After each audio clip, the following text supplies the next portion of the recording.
Have you ever heard of the word advert game?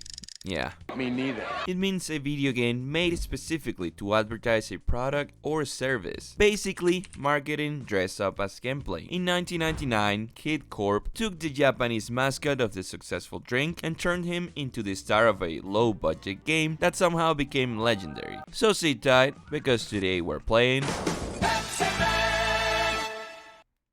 From the moment you insert the game, you'll get this low-quality cinematic of Mike Butters, former professional hockey player and actor, the only other character in the game besides Pepsiman. He constantly drinks Pepsi, that's all he does. We press the start button and watch the complex menus we used to have in the late 90s. You can check the controls, but that's about it. Hey, let's start the game! Just like he said, grab snacks, and the game begins. Pepsiman is running forward, the only direction he can run, and encounters a Pepsi delivery driver that just happened to get a flat tire on his truck, so he will not make it in time to refill a vending machine with thirsty people around. So it's our job as a superhero to run in the middle of the street when sidewalks exist, in order to satiate the need of carbonated drinks of caffeine-addicted people.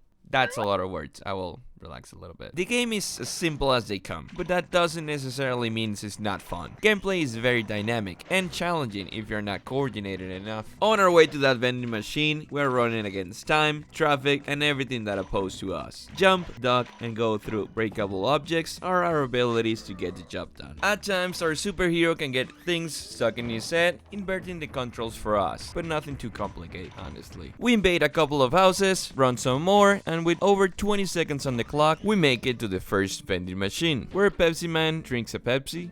Okay. First level is done. You can see your score based on the times and amount of Pepsis you collected. We go back at it. Since this is an endless runner, you could say that Pepsiman is a predecessor of mobile games like Temple Run or Subway Surfers. As little depth the game can have, you can see Pepsiman quickly changing the tone by jumping into skateboards and running it downhill for a while. So for an experience as short as it is, no, Pepsiman does not get repetitive. One common negative review about the game I read several times is the amount of Pepsi advertising, which to me is baffling. First, the game is too fast paced. How do you have time to notice that? And secondly, the title of the game is Pepsiman. What do you expect? We continue our endeavors until we finally arrive to the empty vending machine, where people cheer to Pepsiman powers of refilling and refreshing the thirst. And that's how level 2 of the stage 1 is completed. Next thing we know, we get rear-ended by a Pepsi van. The saddest thing about betrayal is that it never comes from your enemies. Think about that for a moment.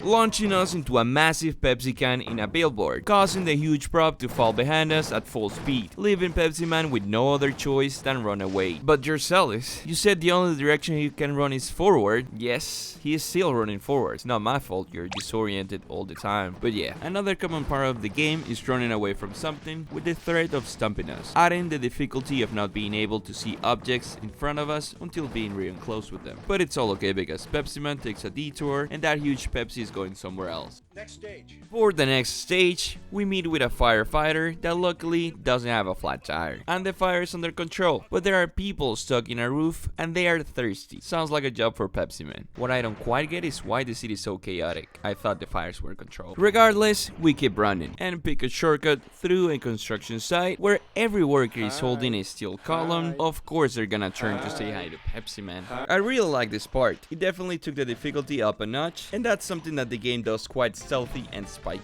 Arriving to the vending machine signifies the end of the level, where Pepsiman drinks one. I guess he also gets thirsty. We just fell to the sewer system, where a very fun level begins. Not forgetting, we still have to save those dehydrated people. It's here where I can really appreciate that even though I've just been constantly doing the same by running, the game changes the aspect of areas so effortlessly that you get the sense of progress, and I really like that. We cross the train tracks where construction workers are also working. That seems safe until we hit this station where people are waiting for their train. A lot of people around us, that means a lot of obstacles. The game turns into parkour very quickly, and we are almost there, so I'm guessing we're making it to that roof. or not. Level completed, people are saved. But our superhero dangerously falls to the street. Luckily, he falls on top of a red truck that now is on his tail. Obvious reference to Coke and many TV commercials created the same way. We run away from the truck the same way we did with the Pepsi can before. But there are signs now we can crash into while jumping. So, slightly harder sequence. We take a left and we finish the stage 2. I just realized at this point that every stage is gonna end with that kind of chase. Pepsi for TV game. What does that mean? Next level starts with Pepsiman running towards a military helicopter driver with a flat tire. His request is help the passengers of a plane that had to emergency land in the middle of the desert. As you can guess by now, thirsty of course. Still running in the middle of this time the highway into oncoming in front and also behind us high-speed traffic. As a kid, I didn't have a memory card when playing Pepsiman, so I'm pretty sure this is as far as I ever got. This background is very relaxing, not gonna lie. And for some reason there is a truck loosely carrying some wooden logs that of course are gonna fall in our way. Some you have to jump, some you have to duck, and some you just have to pray. But that's done and we cross through the middle of a group of bikers that apparently didn't like that, because they're coming for us now. Add that to the traffic coming from both lanes and the tumbleweeds. This part can get annoying real fast, especially with that double swing of bikes that's almost undodgeable. At this point we're almost done with the level, we just need to go through the car wash where we will find the vending machine for our first refill. Halfway stage number 3, this level starts deeper in the desert and first thing we notice is the Taurus coming at us. For whatever reason, Pepsiman hops on top of a barrel and decides to go with it through bridges, cactuses, and some more buffaloes. Like I said before, it's just fun to switch it up here and there until we hit the entrance of a mine. Of course we're going in. Tricky area, a little bit of everything down there, but we go across the tunnels until we can finally reach the stranded passengers in need of Pepsi. Second level is done, a chase is probably incoming. What will it be this time? Buffaloes? No, this pile of wooden logs. I'm not gonna try to find the reasoning behind that. This one took me a while to beat. It's almost like you're getting hit once or twice, regardless of how well you do. Unless you're a speedrunner. Apparently the world record for Pepsiman is 17 minutes. For reference, I was at 27 minutes at this point. And that's how we finish stage 3. Pepsi for pizza. Next, we meet with a police officer that says that the main computer at Pepsi City is malfunctioning, causing traffic to go into havoc. There's no Pepsi distribution, so people are getting violent. All chaos pretty much. How are we gonna fix it? By running forward. Easily the most complicated level of them all. Every previous obstacle made an appearance in this stage. Looking at it from the editing point of view looks super fun because of the challenge it presented, but I know for a fact that it was getting annoying at some parts. Entering the Pepsi HQ, people are suffering, but we have to drink our Pepsi so we can continue our life travels. Level 2 of the 4th stage starts out of nowhere. Not a lot makes sense in here. There is moving belts and Pepsi containers from both sides, every hanging sign is falling, and there is of course holes in the ground. The ultimate package. This area proceeds to get harder by the second, and with how difficult it is, time is also a thing to consider. Seems like the deeper we go into this Pepsi building, the more technology we find, because we just found a hoverboard, pure Subway Surface style, and it goes fast. The section ends with Pepsiman making it to what I believe is the central computer of Pepsi. He refills it because he is Pepsiman, and just like that, he saved the world.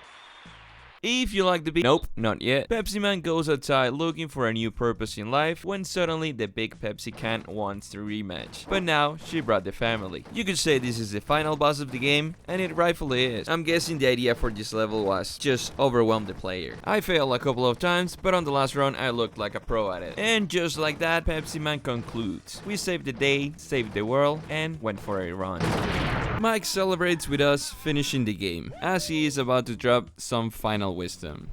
Pepsi, only my choice. Now the final credits roll, and this is about all that Pepsiman has to offer. Back then I was amazed by it, nowadays I can see why it was so good. Even though it was a low budget game, and apparently wasn't very profitable. People don't seem to forget about it, and I sure won't. If you go back to the menus, you can now choose to play from whichever level you like, and there is a couple of unlockable styles for Pepsiman, but nothing worth your time unless this is the only game you own. If you like the video, make sure to hit that like button and subscribe. It helps me out a lot and might help other people find the video too. Don't forget that you can follow me on my other socials, where you can tell me your favorite breed of a dog, and with nothing else to say, good night. Puxa, de soltar, não tem como a novinha brisar no maloco, não tem como a novinha brisar no